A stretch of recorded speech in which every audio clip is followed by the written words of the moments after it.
આજે રવિવાર એટલે મેલડીનો દિવસ કહેવાય, ખોડિયાલનો દિવસ કહેવાય, ચામુંડનો દિવસ કહેવાય, કાળકાનો દિવસ કહેવાય, સધીનો દિવસ કહેવાય, જોગણીનો દિવસ કહેવાય.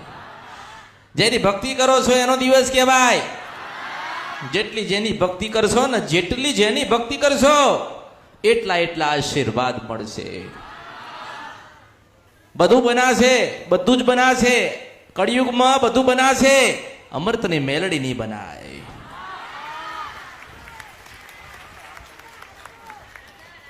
બધું જ બનાય, ધૂણીને બધું કહેવાય.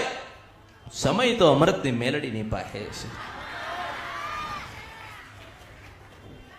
10 વર્ષ થાય કે 10,000 વર્ષ થાય, મારી નકલ કોઈ નહીં કરી શકે. હું મેલડી છું.